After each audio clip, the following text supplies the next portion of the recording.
일본 전기차 한 대가 팔릴 때마다 한국에 500만 원씩 들어갑니다. 이 충격적인 사실이 일본 전역을 발칵 뒤집어 놓았습니다. 더 충격적인 건 뭔지 아시나요? 일본이 아무리 발버둥 쳐도 이 굴욕적인 상황을 벗어날 수 없다는 겁니다. 불과 3년 전만 해도 한국 자동차가 일본 부품에 로열티를 지불했습니다. 하지만 이젠 아무도 일본 부품을 찾지 않습니다. IMF 외환위기 때 일본은 한국에서 자금을 빼가며 냉정하게 등을 돌렸습니다. 한국은 이제 끝났다. 그런데 지금은 상황이 180도 뒤집혔습니다. 도대체 무슨 일이 벌어진 걸까요? 지금부터 그 통쾌한 역전 스토리를 들려드립니다. 저는 니시무라 켄타입니다. 일본 최대 배터리 기업 J-파워의 기술개발 상무로 일하고 있죠. 도쿄대학 전기공학과를 졸업하고 입사한 지 벌써 25년이 넘었어요.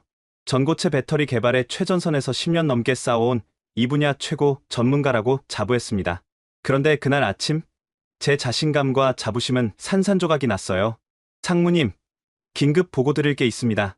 평소 침착하기로 유명한 연구소장이 헐레벌떡 뛰어들어왔어요. 얼굴이 하얗게 질려 있더군요. 무슨 일입니까? 설마 또 실험 실패는 아니겠죠? 그게 아니라 한국의 회사가 전고체 배터리 양산에 성공했다고 발표했습니다. 커피잔을 놓을 뻔했어요. 전고체 배터리라고요? 우리가 10년째 실패를 거듭하고 있는 바로 그 꿈의 기술을? 그럴 리 없어. 검증된 정보입니까? 네. 이미 테슬라와 BMW가 독점 공급 계약을 체결했답니다. 로이터와 블룸버그가 동시에 보도했어요. 믿고 싶지 않았지만 국제 언론이 보도했다면 사실일 가능성이 높았죠. 떨리는 손으로 노트북을 켜고 뉴스를 검색했습니다.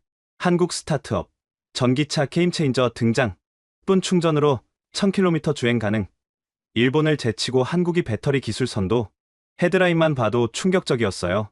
하지만 더 큰 충격은 기술 스펙이었습니다. 에너지 밀도가 킬로와트 시당 450와트아워, 우리가 개발 중인 시제품의 3배가 넘는 수치였어요. 이론적으로도 불가능하다고 여겼던 수준이었죠. 충전 시간 10분이라고요? 우리는 아직 1시간도 달성 못했는데 가격은 더 충격적이었습니다. 킬로와트 시당 $80, 우리 예상 원가의 절반도 안 되는 수준이었어요. 이게 정말 가능한 수치입니까?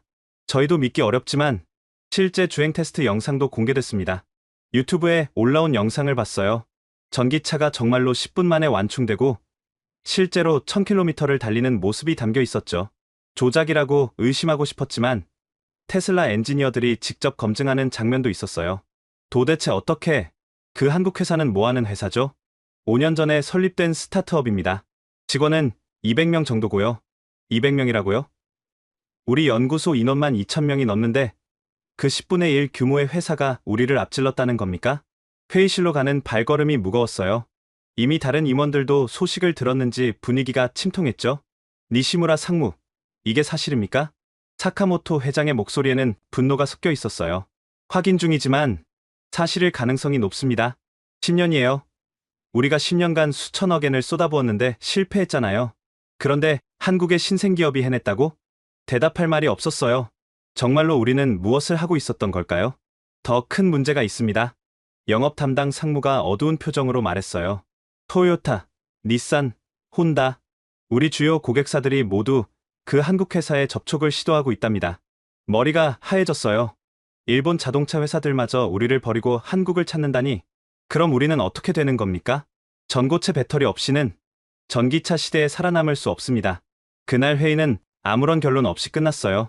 모두가 충격에서 벗어나지 못했으니까요. 저녁, 연구소로 돌아와 혼자 앉아 있었어요. 10년간의 연구가 한순간에 무의미해진 기분이었죠. 우리가 뭘 놓친 거지? 어디서부터 잘못된 거야? 그때 휴대폰이 울렸어요. 모르는 번호였지만 받았죠. 니시무라 상무님이시죠? 저는 김아린 대표입니다. 김아린이라는 이름은 들어본 적이 있었어요. 3년 전 국제 배터리 학회에서 만났던 젊은 연구원이었죠. 그때는 삼성 SDI 소속이었는데 이제 한국 회사의 대표가 됐다니. 무슨 일로 전화하셨습니까? 내일 기자회견이 있을 예정인데 그 전에 먼저 알려드리고 싶어서요. 불길한 예감이 들었어요. 저희가 일본 시장 진출을 공식 발표할 예정입니다. 일본 시장이라고요? 네. 이미 몇몇 일본 자동차 회사와 공급 계약을 논의 중이에요. 손에서 힘이 빠졌어요. 정말로 우리 고객들이 한국으로 돌아서고 있었던 거군요. 왜 저에게 미리 알려주시는 겁니까? 예의상 그래야 한다고 생각했어요. 그리고 그녀가 잠시 말을 멈췄다가 이어갔어요. 3년 전 학회에서 제 제안을 거절하셨잖아요. 그때 일이 아직도 아쉬워서요. 기억이 났어요. 그녀가 공동 연구를 제안했었는데 제가 코웃음 치며 거절했었죠. 전화를 끊고 나서 깊은 자괴감에 빠졌어요. 그때 조금만 열린 마음으로 들었더라면 어땠을까요? 다음날 기자회견이 열렸습니다. 전 세계 언론이 주목하는 가운데 더 충격적인 사실들이 공개됐어요. 저희는 연간 100기가와트시 생산 능력을 갖추고 있습니다. 100기가와트시라니? 그건 전기차 200만 대를 만들 수 있는 양이었어요. 이미 테슬라와 연간 50기가와트시 공급 계약을 체결했고 BMW와 20기가와트시 계약을 맺었습니다. 기자들이 술렁였어요. 그것만으로도 이미 생산량의 70%가 판매된 거였으니까요. 일본 시장은 어떻게 되나요? 한 기자가 물었어요. 일본 자동차 회사들과도 긍정적인 논의를 하고 있습니다. 조만간 좋은 소식을 전할 수 있을 거예요. 우리 회사는 비상사태였어요. 주가는 하루 만에 20% 폭락했고 언론은 제이파워의 위기를 대서특필했죠. 상무님, 토요타에서 연락이 왔습니다. 비서의 표정이 어두웠어요. 내년부터 배터리 구매량을 50% 줄이겠답니다. 50%나요? 네. 나머지는 한국에서 조달할 예정이래요. 토요타는 우리의 최대 고객이었어요. 매출의 30%를 차지하는 회사였죠. 연이어 닛산과 혼다에서도 비슷한 통보가 왔어요. 모두가 한국 배터리를 원했던 겁니다. 도대체 왜 이런 일이? 기술팀장이 분석 보고서를 가져왔어요. 한국 회사의 특허를 분석해봤습니다. 정말 놀라운 기술이에요. 뭐가 그렇게 특별한가요?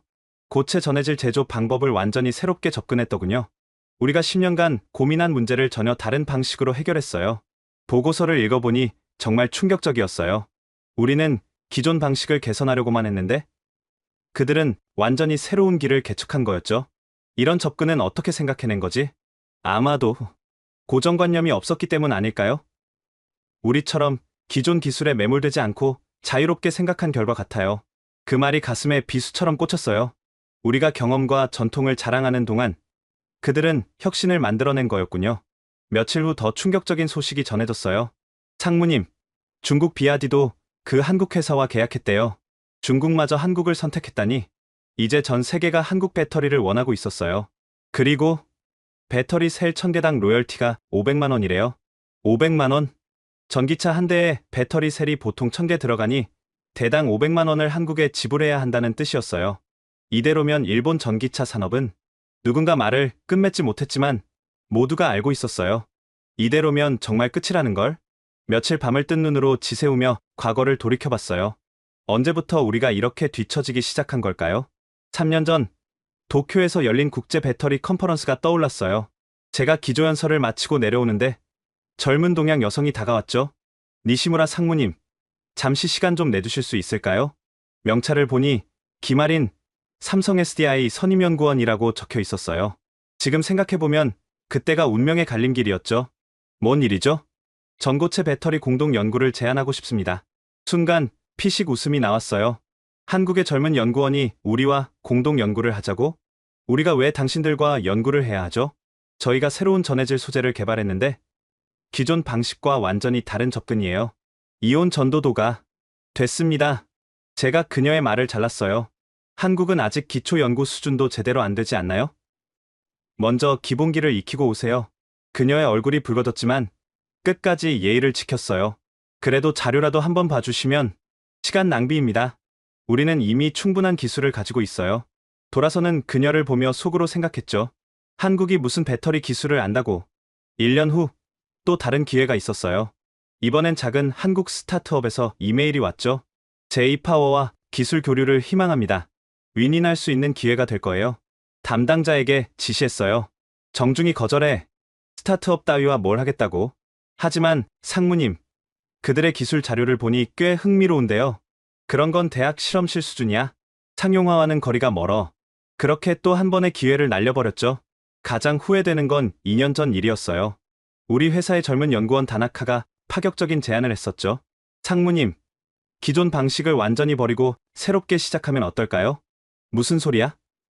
10년간 연구한 걸 버리라고? 하지만 이대로는 한계가 있어요. 한국이나 중국은 이미 다른 방식을. 한국이나 중국이 뭘 안다고. 우리가 이 분야 최고야. 제 고함에 다나카는 입을 다물었어요. 그리고 6개월 후 사표를 냈죠. 어디로 가는 거야? 한국 회사에서 스카우트 제안이 왔어요. 한국? 후회할 거야. 아니요.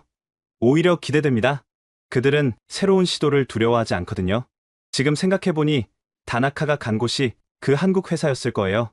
우리가 무시했던 바로 그 회사에 우리 인재가 간 거죠. 연구소 자료실에서 옛 문서들을 뒤지다가 충격적인 걸 발견했어요. 7년 전 한국 연구진이 보낸 논문이었죠. 전고체 배터리의 새로운 패러다임이라는 제목이었어요. 당시 검토 의결란에 제 글씨가 있었어요. 비현실적 접근, 검토 가치 없음. 하지만 지금 다시 읽어보니 그 논문에는 한국 회사가 사용한 핵심 아이디어가 이미 담겨 있었어요. 우리가 무시했던 그 아이디어가 세계를 바꾼 거였죠. 우리가 얼마나 오만했던가? 빈 연구실에서 혼자 중얼거렸어요. 일본 기술이 최고라는 자만심이 우리를 여기까지 떨어뜨린 거였어요. 비서가 노크를 했어요. 상무님, 한국 언론 인터뷰 요청이 왔는데요. 주제가 뭔가요? 일본은 왜 전고체 배터리 개발에 실패했나? 라고 합니다. 가슴이 아팠어요. 이제 우리는 실패 사례로 연구되는 대상이 된 거군요. 결국 자존심을 접고 한국행을 결정했어요. 한국 회사와 어떻게든 협력 방안을 찾아야 했으니까요. 인천공항에 도착했을 때의 기분은 정말 복잡했어요. 20년 전만 해도 한국 기업들이 기술을 배우려고 일본을 찾아왔는데 이제는 완전히 반대가 됐으니까요. 공항에서 택시를 탔어요. 어디 가십니까? 판교 테크노밸리요. 자동차 부품 만드는 회사인데. 아, 요즘 제일 핫한 그 회사. 일본 분이세요? 네. 요즘 일본 분들이 많이 오시더라고요. 다들 그 회사 때문에. 기사님의 말에 얼굴이 화끈거렸어요. 우리만 한국을 찾고 있는 게 아니었던 거죠. 본사 건물은 생각보다 소박했어요. 10층짜리 건물 하나였죠. 하지만 주차장에 늘어선 외제차들이 이 회사의 위상을 말해주고 있었어요. 벤츠, BMW, 아우디, 포르쉐, 전 세계 자동차 회사들이 여기 모여 있는 거였죠. 로비에 들어서자 충격적인 광경이 펼쳐졌어요. 대기실이 각국 기업 관계자들로 가득했거든요. 안녕하세요. 방문 목적이 어떻게 되시죠? 김아린 대표님을 만나러 왔습니다. 제이파워의 니시무라입니다. 아, 예약은 하셨나요? 아니요. 하지만 급한 용건이라. 직원이 난감한 표정을 지었어요. 죄송하지만 예약 없이는 어렵습니다. 오늘은 이미 일정이 다 찼거든요. 그럼 내일은요? 내일도 풀이에요. 다음 주까지는. 일본 최대 배터리 기업의 상무가 예약도 못하고 돌아가야 한다니 이런 굴욕이 또 있을까요? 그래도 일단 기다려보겠습니다. 혹시 취소가 나올 수도 있으니까. 대기실에 앉았어요. 주위를 둘러보니 익숙한 얼굴들이 보였죠. 독일 폭스바겐 부사장, 미국 GM 전무, 중국 지리자동차 회장. 다들 저처럼 기다리고 있었어요. 옆자리에 독일인이 말을 걸어왔어요. 제이파워시군요. 저는 폭스바겐입니다. 반갑습니다. 언제부터 기다리셨나요? 오전 9시부터요. 지금 3시니까 6시간째네요. 6시간이라니? 그것도 예약을 하고도 그렇게 기다린다는 거였어요. 그래도 기다릴 가치가 있으니까요. 한국산 배터리 없으면 우리는 끝이에요. 그의 솔직한 고백이 뼈아팠어요. 우리도 똑같은 처지였으니까요. 5시간을 기다린 끝에 겨우 기회가 왔어요. 한 업체가 미팅을 취소했다는 거였죠. 15분만 가능합니다. 15분. 일본에서 비행기 타고 와서 5시간 기다려서 얻은 시간이 고작 15분이라니? 회의실로 들어가니 김아린 대표가 앉아 있었어요. 3년 전보다 훨씬 성숙해 보였지만 눈빛은 여전히 날카로웠죠. 오랜만입니다. 니시무라 상무님. 네. 축하합니다. 대단한 성과를 내셨네요. 감사합니다. 오늘은 무슨 일로 오셨나요? 단도직입적인 질문에 준비했던 말들이 목구멍에서 맴돌았어요. 협력을 논의하고 싶습니다. 어떤 협력이요? 기술 제휴든, 합작 투자든, 어떤 형태로든. 그녀가 작게 웃었어요. 조롱하는 게 아니라 씁쓸한 미소였죠. 3년 전에 제가 제안했을 때는 거절하셨잖아요. 그때는 제가 잘못 판단했습니다. 이제 와서 협력하자고 하시는 이유가 뭔가요? 솔직하게 말하기로 했어요. 살아남기 위해서입니다. 한국산 부품 없이는 저희도 끝이에요. 그녀가 잠시 생각하더니 말했어요. 죄송하지만 당장은 어렵습니다. 이미 생산 능력이 한계라서요.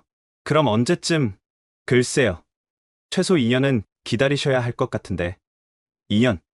그때까지 회사가 살아있을지도 의문이었어요. 정말 방법이 없을까요? 우리가 할 수 있는 건 뭐든지. 시간이 다 됐네요. 그녀가 일어섰어요. 정말로 15분이 끝난 거였죠.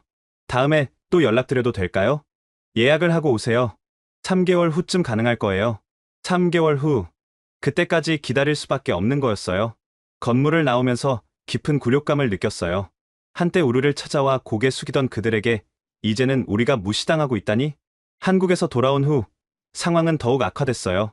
주가는 계속 떨어졌고 직원들의 사기도 바닥이었죠. 그런데 한 달 후 예상치 못한 연락이 왔어요. 니시무라 상무님, 박태성입니다. CTO로 일하고 있죠. 박태성, MIT 출신의 천재 과학자라고 들었어요. 특별히 상무님을 초청하고 싶습니다. 저희 연구소를 보여드리고 싶어서요. 정말입니까? 김 대표님이 특별히 허락하셨어요. 과거는 과거고 미래를 위해 한 번쯤은 보여드려야 한다고. 일주일 후 다시 한국을 찾았어요. 이번엔 혼자가 아니라 우리 핵심 연구진 5명과 함께였죠. 연구소는 본사에서 조금 떨어진 곳에 있었어요.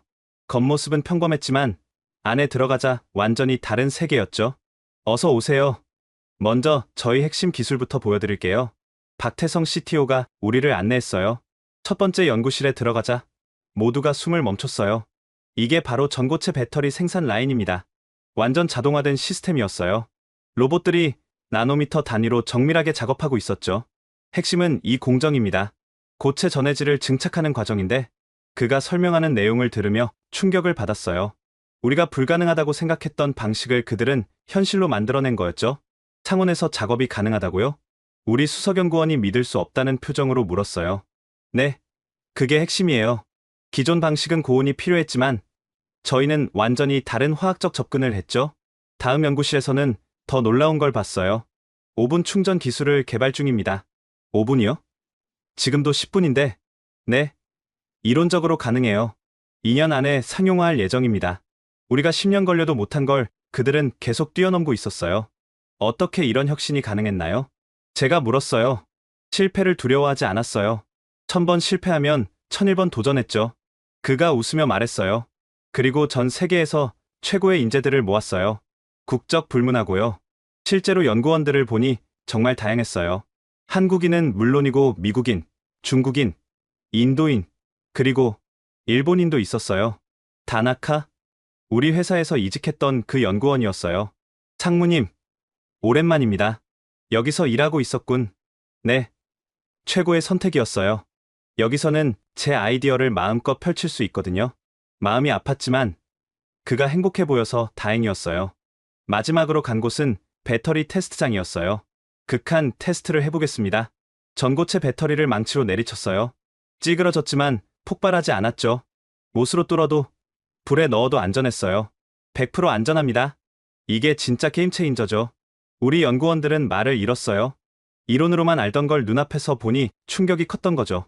견학이 끝나고 박태성 CTO가 말했어요. 어떠셨나요? 압도당했습니다. 완전히. 처음부터 이랬던 건 아니에요. 수많은 실패가 있었죠. 하지만 포기하지 않았어요. 그가 진지하게 말했어요. 기술은 결국 사람이 만드는 거예요. 그리고 사람은 믿음으로 움직이죠. 저희는 불가능을 가능으로 만들 수 있다고 믿었어요. 돌아오는 길, 우리 팀은 모두 침묵했어요. 각자 많은 생각을 하고 있었겠죠. 상무님, 우리도 다시 시작해야 하지 않을까요? 막내 연구원이 조심스럽게 말했어요. 그래, 처음부터 다시 시작하자. 겸손하게.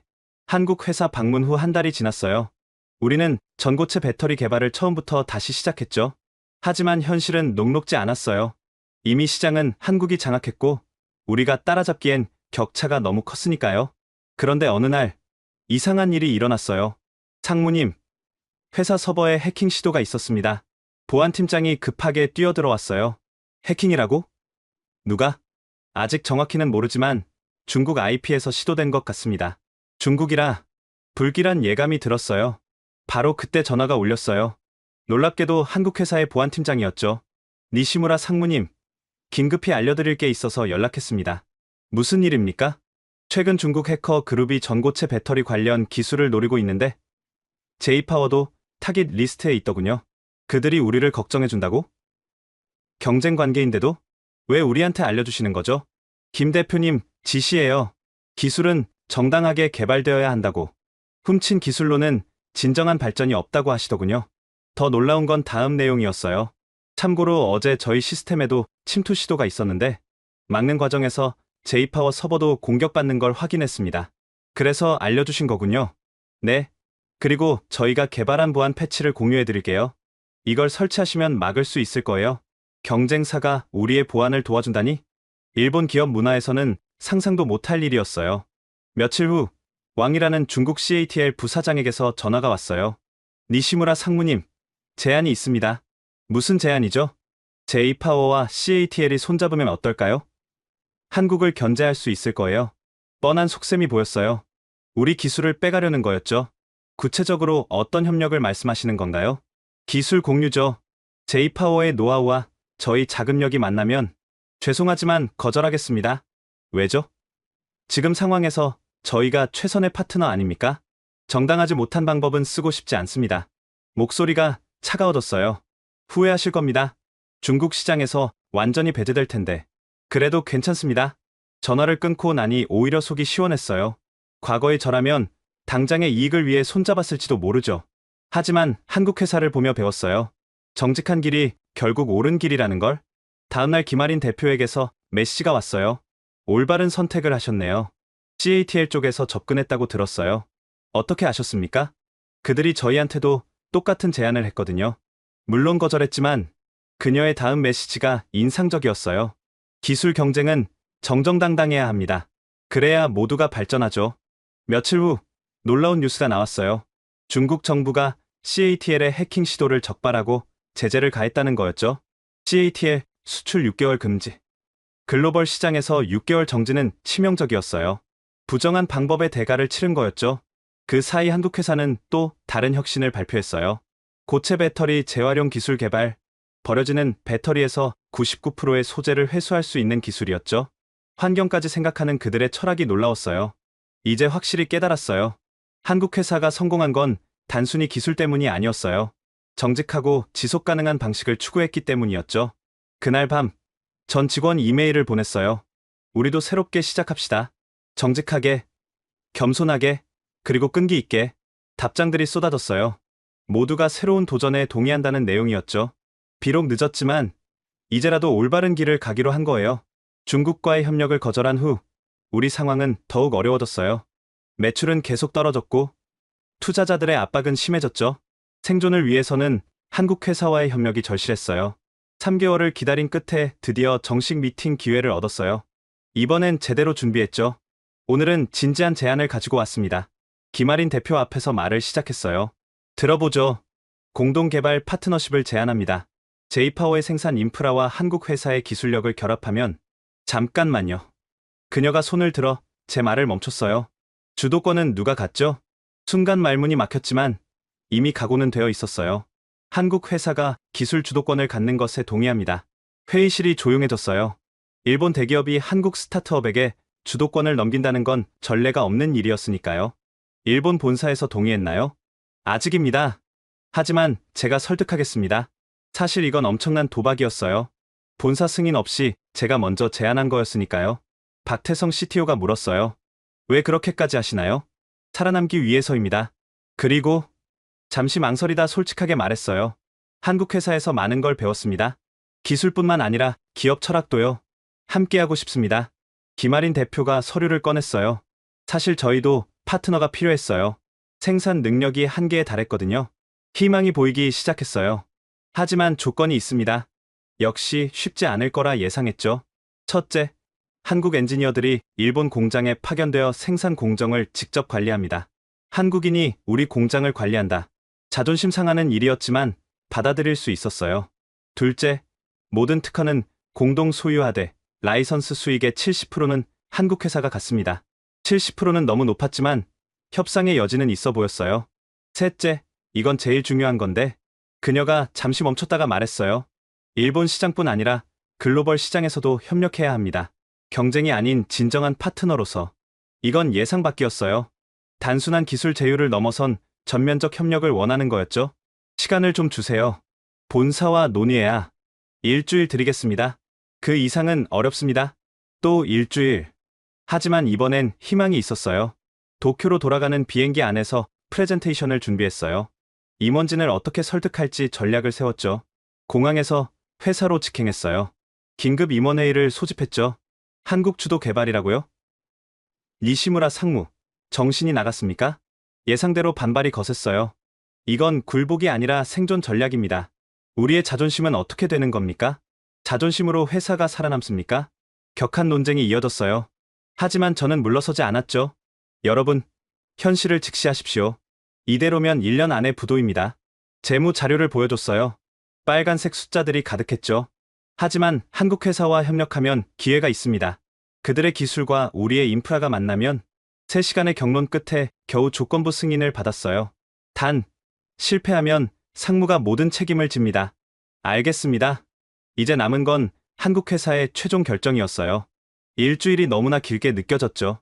한국 회사와의 협력 조건을 공식 발표하자 제이파워 내부는 폭발했어요.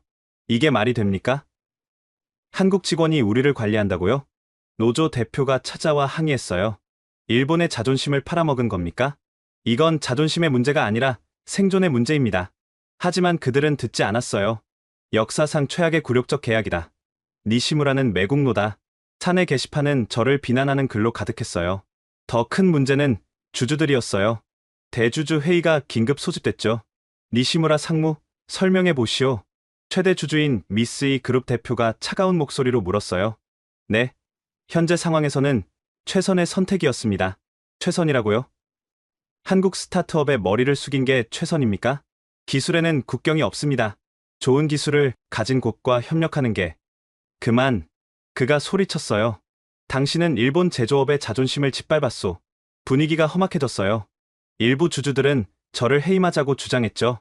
그때 사카모토 회장이 입을 열었어요. 잠깐, 모두 진정하시오. 회장은 평소보다 더 노쇠해 보였어요. 니시무라 상무의 결정이 탐탁지 않은 건 저도 마찬가지요.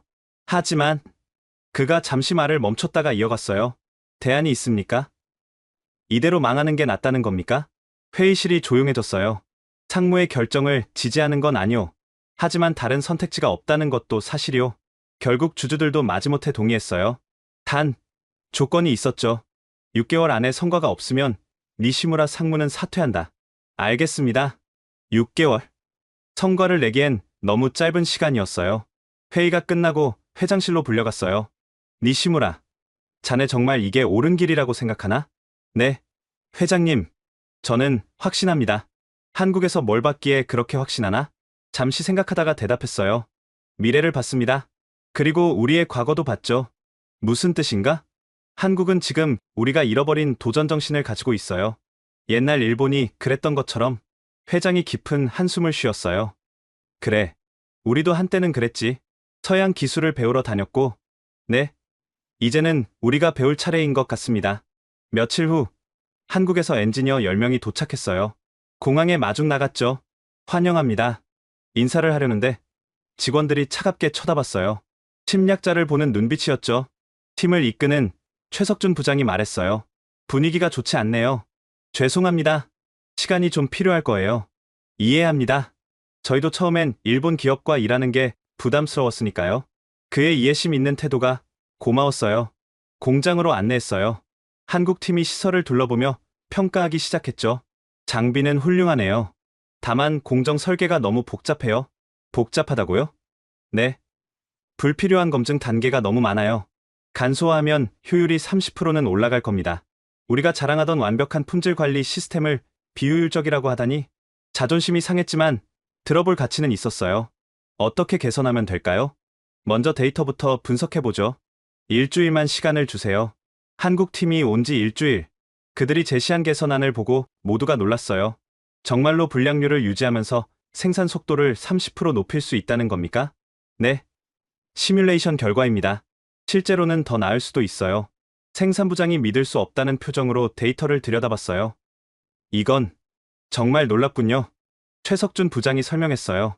일본의 품질 관리는 정말 훌륭해요. 하지만 너무 보수적이에요. 통계적으로 불필요한 검사가 많았죠. 처음으로 우리 직원 중 한 명이 질문했어요. 그럼 이 부분은 어떻게 처리하나요? 좋은 질문이에요. 이렇게 하면 점차 분위기가 바뀌기 시작했어요. 차가운 적대감이 호기심으로 변하고 있었죠. 2주 후, 첫 번째 개선 라인이 가동됐어요. 모두가 지켜보는 가운데 테스트가 시작됐죠. 결과는 놀라웠어요. 정말로 생산 시간이 30% 단축됐고, 불량률은 오히려 낮아졌어요. 믿을 수 없군. 가장 반대했던 생산부장이 감탄했어요. 이게 가능했다니? 최석준 부장이 겸손하게 말했어요. 일본의 우수한 장비와 인력이 있었기에 가능했어요. 저희는 조금 다른 관점을 제시했을 뿐이죠. 그날부터 분위기가 완전히 달라졌어요. 우리 직원들이 적극적으로 한국팀에게 질문하기 시작했죠. 이 공정도 개선할 수 있을까요? 저희 아이디어가 있는데 검토해 주실 수 있나요? 진정한 협력이 시작된 거예요. 한 달 후, 더 큰 프로젝트가 시작됐어요. 전고체 배터리 시제품 생산이었죠. 이제부터가 진짜입니다. 김아린 대표가 화상회의로 말했어요. 일본의 제조 역량과 한국의 기술이 만나면 최고의 제품이 나올 거예요. 처음으로 희망이 보이기 시작했어요. 시제품 생산은 순조롭게 진행됐어요. 한국의 기술 지도와 일본의 정밀 제조가 완벽하게 조화를 이뤘죠. 수율 90% 달성, 환호성이 터졌어요. 이론상으로만 가능하다던 수치였거든요. 정말 해냈구나. 그동안 회의적이었던 임원들도 인정하기 시작했어요. 니시무라 상무, 자네가 옳았어. 3개월 후, 첫 제품이 출시됐어요. 제이넥스트 배터리라는 이름이었죠. 시장 반응은 폭발적이었어요. 일본 제조업의 부활, 한일 협력의 쾌거, 주문이 쏟아졌어요. 6개월치 생산량이 일주일 만에 완판됐죠. 믿을 수 없는 성과입니다. 주주회의에서 박수가 터졌어요. 저를 비난했던 사람들이 이제는 칭찬을 아끼지 않았죠. 니시무라 상무의 해안이 옳았습니다. 하지만 저는 알고 있었어요. 이건 제 해안이 아니라 한국 파트너들의 도움 덕분이라는 걸. 최석준 부장과 함께 축하 술자리를 가졌어요. 정말 감사합니다. 당신들이 없었다면 불가능했을 거예요. 저희도 많이 배웠어요. 일본의 장인 정신은 정말 대단하더군요. 서로를 인정하고 존중하는 관계. 이게 진정한 파트너십이구나 싶었어요. 앞으로도 잘 부탁드립니다. 그럼요. 이제 시작이잖아요. 정말 시작이었어요. 더 큰 도전과 성공이 기다리고 있었으니까요. 제품 출시 성공 후 한일 합동 워크숍이 열렸어요. 처음으로 양국 엔지니어들이 한자리에 모인 거였죠. 오늘은 터놓고 이야기합시다. 최석준 부장이 분위기를 풀려고 했어요. 6개월간 함께 일하면서 느낀 점들을 공유하면 좋겠어요.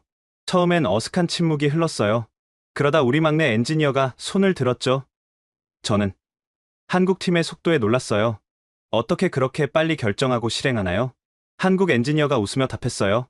빨리 실패하고 빨리 배우자는 게 저희 방식이에요. 완벽을 기다리다 기회를 놓치는 것보다 낫죠. 하지만 실수가 생기면 실수도 자산이에요. 다음엔 안 하면 되니까요. 일본 팀은 신선한 충격을 받았어요.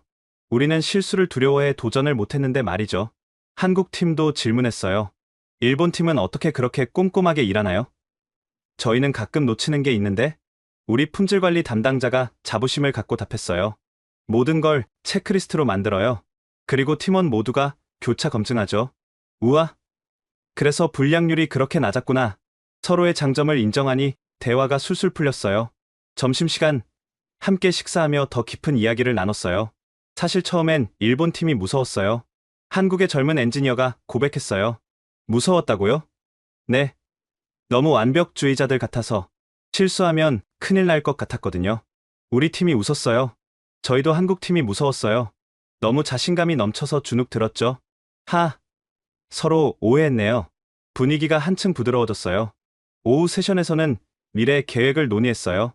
차세대 배터리는 어떤 방향으로 가야 할까요? 박태성 CTO가 화상으로 참여해 물었어요. 열띤 토론이 이어졌어요. 한국팀은 혁신적인 아이디어를, 일본팀은 현실적인 검토를 더했죠. 리튬메탈은 어때요? 에너지 밀도를 2배로. 안정성 문제가 있지 않나요?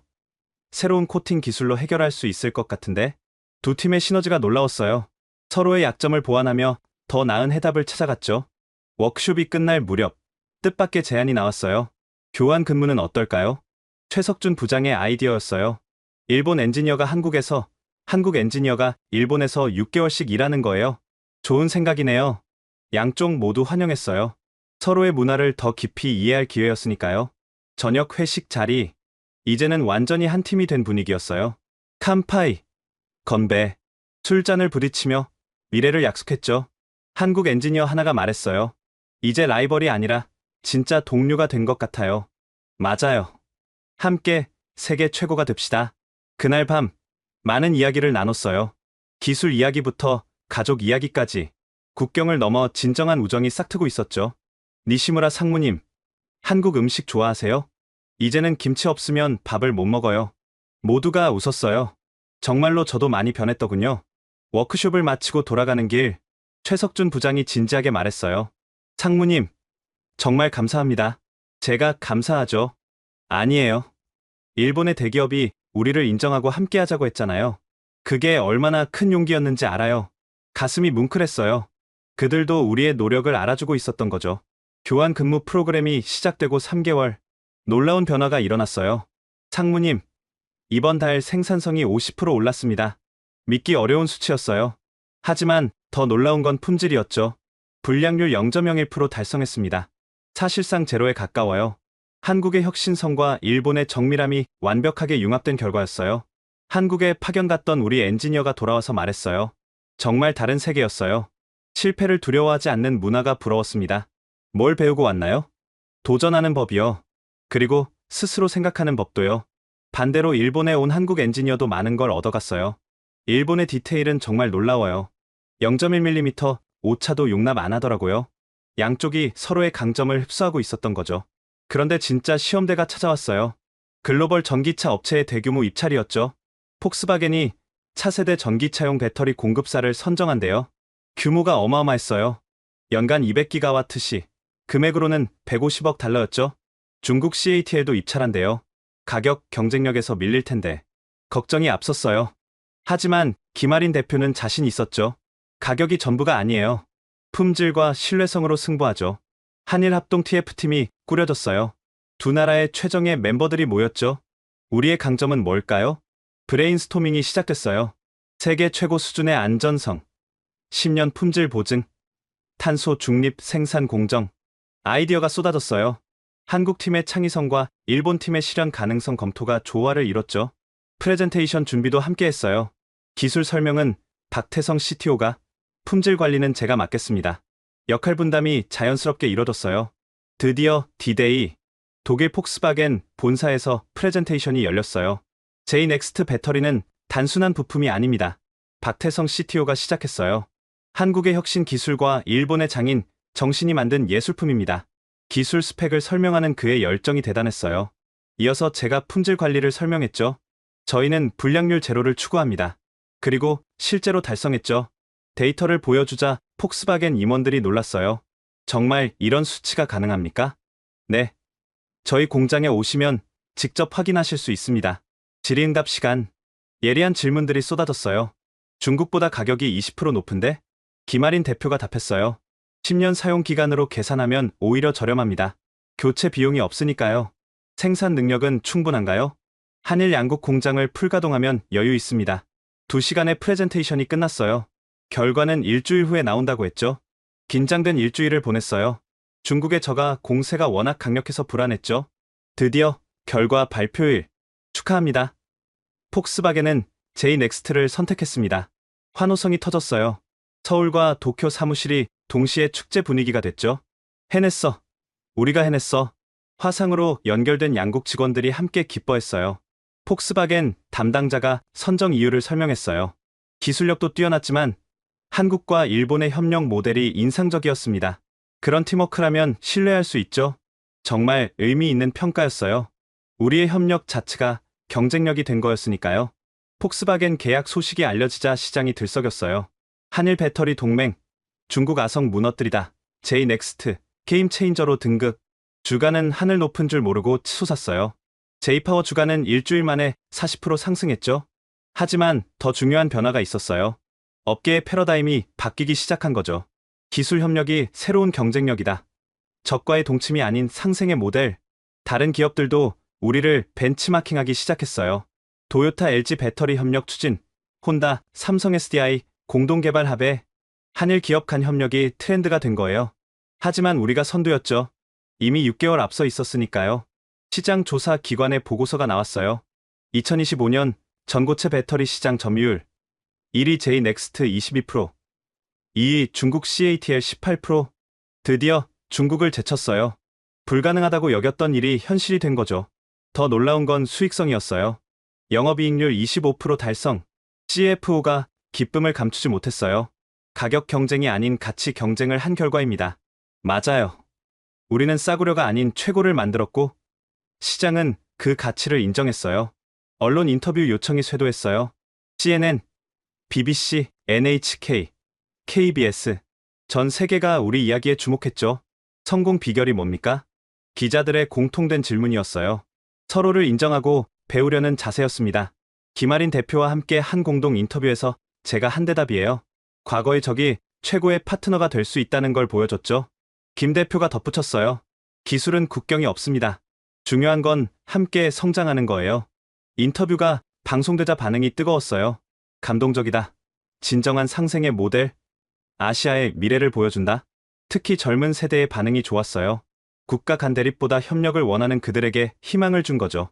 하버드 비즈니스 스쿨에서 연락이 왔어요. 제이넥스트 사례를 교재로 만들고 싶습니다. 영광스러운 일이었죠.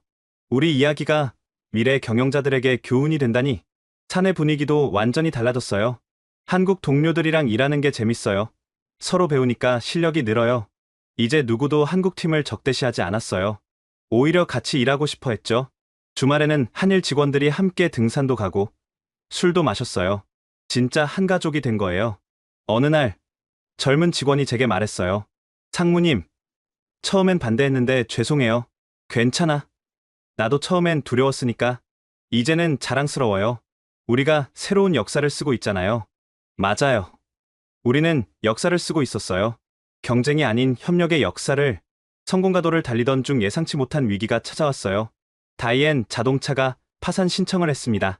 다이엔 자동차는 일본의 중견 전기차 회사였어요. 우리 경쟁사인 도쿄 배터리의 최대 고객이었죠. 도쿄 배터리도 연쇄 부도 위기래요.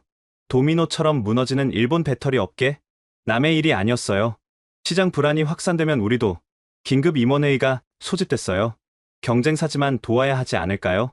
누군가 조심스럽게 제안했어요. 미쳤소. 왜 우리가 경쟁사를? 대부분 반대했어요. 당연한 반응이었죠. 그때 김아린 대표에게서 전화가 왔어요. 니시무라 상무님, 긴급 제안이 있어요. 무슨 일이죠? 도쿄 배터리를 구해야 합니다. 예상외의 제안에 놀랐어요. 왜 우리가 경쟁사를? 일본 배터리 산업이 무너지면 제이넥스트도 위험해요. 생태계가 망가지면 우리도 못 살아요. 그녀의 다음 말이 가슴을 울렸어요. 그리고 20년 전을 기억하세요. 20년 전 IMF 외환위기 때 일본 기업들이 한국에서 자금을 빼가며 위기를 가중시켰던 때였죠. 우리는 다르게 하고 싶어요. 어려울 때 돕는 게 진짜 이웃이죠. 순간 부끄러웠어요. 과거 우리의 이기적인 행동이 떠올랐거든요. 하지만 어떻게 긴급 자금 지원과 기술 제공을 하죠? 제이넥스트 이름으로 우리 이사회가 동의할지 상무님이 설득해 주세요. 이건 단순한 도움이 아니라 미래를 위한 투자예요. 전화를 끊고 깊은 고민에 빠졌어요. 그녀 말이 맞았어요. 하지만 설득이 쉽지 않을 거였죠. 이사회를 다시 소집했어요. 도쿄 배터리를 지원하자고요? 정신 나갔소? 예상대로 반발이 거셌어요. 들어보세요. 이건 감정의 문제가 아니라 생존의 문제입니다. 제가 준비한 자료를 보여줬어요. 일본 배터리 업계가 무너지면 부품 공급망이 붕괴됩니다. 우리도 타격을 받아요. 하지만 경쟁사를, 한국이 20년 전 우리에게 당한 일을 기억하시죠? 이제 우리가 다른 선택을 할 때입니다. 회의실이 조용해졌어요. 사카모토 회장이 입을 열었어요. 한국이 우리를 용서하고 돕겠다는 건가? 네. 과거는 과거고 미래가 중요하다고 했습니다. 회장의 눈가가 촉촉해졌어요. 그래. 우리가 배워야 할 건 기술뿐이 아니었군. 결국 지원이 결정됐어요. 다음날 기자회견. 한일 공동구제 기금 조성 발표였죠. 제이넥스트는 일본 배터리 산업 전체를 지원합니다. 김아린 대표가 발표했어요. 경쟁사도 동료입니다. 함께 살아야 산업이 발전합니다. 언론은 충격에 빠졌어요. 믿을 수 없는 결정? 경쟁사를 돕는 아름다운 동행. 특히 일본 언론의 반응이 뜨거웠어요. 한국이 보여준 진정한 용서. 이것이 미래의 기업 정신. 도쿄 배터리 직원들이 우리를 찾아왔어요. 정말 감사합니다. 사장이 깊이 고개를 숙였어요. 경쟁사인데도 도와주시다니 평생 이 은혜를 잊지 않겠습니다. 이제는 경쟁사가 아니라 동료입니다. 김아린 대표가 따뜻하게 말했어요. 함께 성장합시다. 구제 기금이 성공적으로 집행되고 6개월 후 도쿄 배터리가 기사회생했어요. 특별 기자회견이 열렸어요. 제이넥스트 창립 1주년 기념식이었죠. 무대에는 한일 양국 대표들이 나란히 섰어요. 그리고 도쿄 배터리 사장도 함께했죠.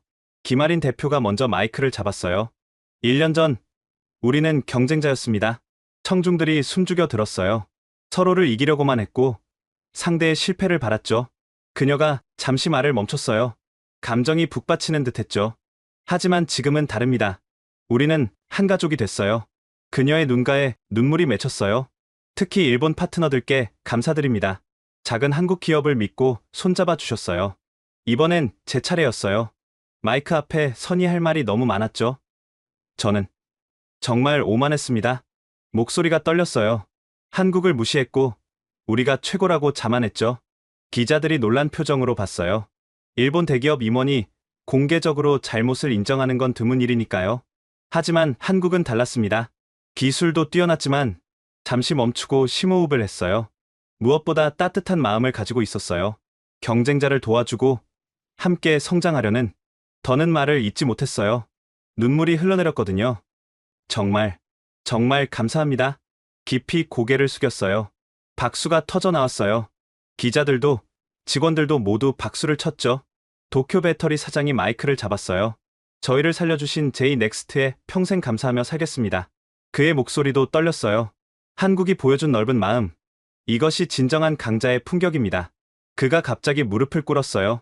정말 감사합니다. 모두가 놀랐어요. 일본 사장이 무릎을 꿇다니 김아린 대표가 급히 그를 일으켜 세웠어요. 이러지 마세요. 우리는 동료예요. 하지만 이 은혜가 아니라 당연한 일을 한 거예요. 이웃이니까요. 그 순간 회장 안이 눈물바다가 됐어요. 언론인들도 직원들도 눈시울을 붉혔죠. 질의응답 시간. 한 기자가 물었어요. 과거 일본이 한국에 했던 일을 생각하면 복수하고 싶지 않았나요? 김아린 대표가 답했어요. 복수는 아무것도 낫지 않아요. 용서와 화해만이 미래를 만들죠. 그녀의 다음 말이 모두의 가슴을 울렸어요. 진정한 승리는 상대를 무너뜨리는 게 아니라 함께 일어서는 거예요. 기자회견이 끝나고 리셉션이 이어졌어요. 한일 직원들이 자연스럽게 어울렸죠. 이제 정말 한 가족 같아요. 누군가 말했어요. 국경이 뭐가 중요해요? 우리는 동료잖아요. 맞아요. 이제 우리는 국적을 넘어 진정한 동료가 됐어요. 그날 밤 많은 언론이 우리 이야기를 다뤘어요.